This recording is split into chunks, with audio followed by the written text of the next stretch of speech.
பெரியோர்களே, உங்கள் அனைவருக்கும் வணக்கம். இவள் சுவாதி டாக்டர் இசையரசு சம்பந்தன். இங்கு கூடியிருக்கும் அனைத்து பெண்களுக்கும் இனிய மகளிர் தின நல்வாழ்த்துக்கள். இந்த பாரத திருநாட்டில் நீதி வழுவாது வாழ்ந்த மன்னர்கள் பலர் உண்டு. நீதி தவறாக வழங்கி வாழாத மன்னர்கள் சிலர் உண்டு. எம் நடுவர் முதல் வகையை சார்ந்தவர் என்று நம்புகிறேன். எங்கள் பக்கம் நீதி வழங்கி மனுநீதி சோழனை போல் வாழ்வீர்கள் என்று நம்புகிறேன். மாறாக சிலப்பதிகார பாண்டிய மன்னனை போல் நீதி வழங்கினால் நான் சிலம்பையும் ஏந்த மாட்டேன், மதுரையும் எரிக்க மாட்டேன். காரணம், வன்முறை நன்முறை அல்ல, அது நம்முறையும் அல்ல. அனைத்தையும் சட்ட ரீதியாகவே கையாள்வேன். ஏனென்றால் நான் சட்டக்கல்லூரி மாணவி.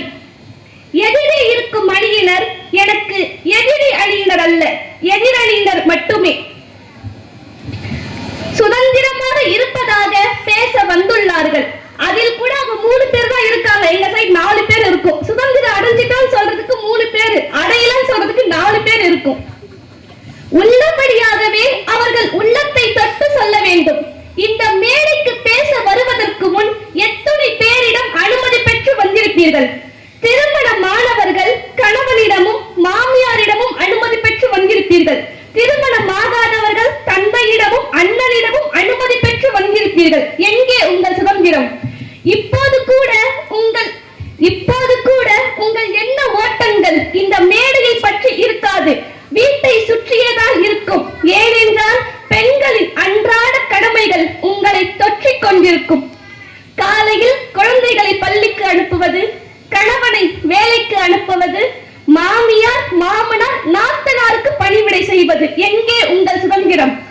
உண்ணும் உணவில் இல்லை சுதந்திரம், உறக்கத்தில் இல்லை சுதந்திரம், உடுத்தும் உடையில் இல்லை சுதந்திரம், செயலில் இல்லை சுதந்திரம், பேச்சில் இல்லை சுதந்திரம், பார்வையில் இல்லை சுதந்திரம், எங்கும் இல்லை சுதந்திரம், எதிலும் இல்லை சுதந்திரம், நடக்கின்ற நடையில் இல்லை சுதந்திரம், ஒரு பேச்சுக்கு நடைமுறையில் கூட இல்லை சுதந்திரம். அன்பாய் பேசினால் பயந்தவர் என்கிறார்கள், அளவாய் பேசினால் படித்த திமிரு என்கிறார்கள், சற்று கோபமாக பேசினால் ஆணவம் என்கிறார்கள். இதனால் தான் நடுவர் அவர்களை நான் பேசுவதே இல்லை, இப்படி இருந்தால் கூட அழகு திமிரில் பேசாமல் இருக்கிறார் என்கிறார்கள். என்ன நடுவர் அவர்களை நான் சொல்வது சரிதானே? 100 உண்மைமா? 100 உண்மை. பேசி போன பிறகு சொல்லுவாங்க, நான் திமிரா பேசிட்டு அந்த பொண்ணு அப்படி சொல்ற ஆளா இருக்கிறாங்க. அளவாய் வாழ்வதல்ல சுதந்திரம், அழகாய் அன்பாய் வாழ்வதே சுதந்திரம். பேசுகின்ற வார்த்தைகளில் கூட பெண் உறுப்புகளையும் பெண் உறவு முறைகளையும் வைத்துதானே பேசுகிறார்கள். எங்கே சுதந்திரம்? நீங்கள் சொல்லலாம், ஆகாசத்தை அண்ணாந்து கூட பார்க்காத பெண்ணிடம் இன்று ஆகாசத்தில் சாகசம் புரிந்து கொண்டிருக்கிறார் சுனிதா வில்லியம்ஸ் என்று நீங்கள் சொல்லலாம். இவரெல்லாம் விதிவிலக்கு. நாம் ஆகாசத்தை அண்ணாந்து பார்க்கும் வேளையில் கூட நாம் அங்கங்களை கண்களால் அளந்து கொண்டிருக்கும் கயவர்கள் எத்துணை பேர். பெண்ணை தெய்வமாய் போற்றும் இந்த பாரத திருநாட்டில் கோயிலில் உள்ள சிலைகளுக்கெல்லாம் ஆடை பூட்டி அழகு பார்க்கிறீர்கள். மணிப்பூரிலே ஆடையை கலைத்து அவமானப்படுத்துகிறீர்கள். எங்கே உங்கள் சுதந்திரம்? சுற்றம் எங்கும் பாலியல் குற்றங்கள் தான்.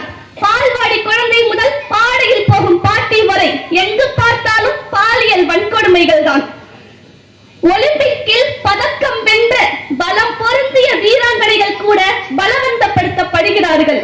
இப்படி சினிமா துறை, செய்தித்துறை, விளையாட்டுத்துறை, அரசியல் துறை, ஆன்மீகத்துறை, பள்ளி கல்வித்துறை என்று எந்த துறையாக இருந்தாலும் பெண்களுக்கான களங்கள் அனைத்தும் களங்கப்படுத்திக் கொண்டுதான் இருக்கிறார்கள். பெண்ணை நீங்கள் தவறாக தீண்டும் போதெல்லாம் மனித குலமே தீண்ட தகாததாக மாறுகிறது. உதாரணமாக மகாபாரதத்தில் நிறைந்த சபையில் திரௌபதி துச்சாதனன் திரௌபதியின் ஆடையை கலைத்து அவமானப்படுத்தினான். குருஷேத்திர போர் தொடங்கியது. கம்பராமாயணத்தில் ராவணன் சீதையை தீண்டியதால் யுத்த காண்டம் தொடங்கியது. சிலப்பதிகாரத்தில் கோவலன் மாதவியிடம் மறைமாறி தீண்டியதால் மதுரை எரிந்தது. இப்படி இதிகாசங்கள் ஆகட்டும், புராணங்கள் ஆகட்டும், பெண்ணை நீங்கள் தவறாக தீண்டும் போதெல்லாம் சீற்றங்கள் எழுந்தது. பெண்ணை நீங்கள் தவறாக தீண்டும்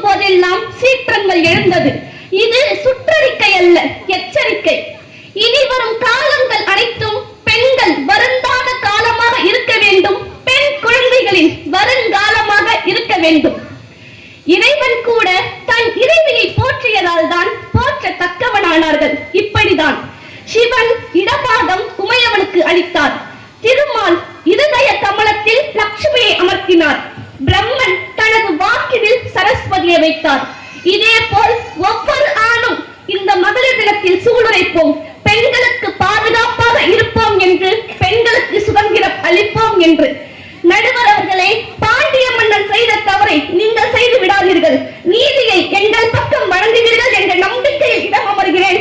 வாய்ப்பிற்கு நன்றி கூறி விடைபெறுகிறேன். நன்றி, வணக்கம். கொஞ்சம்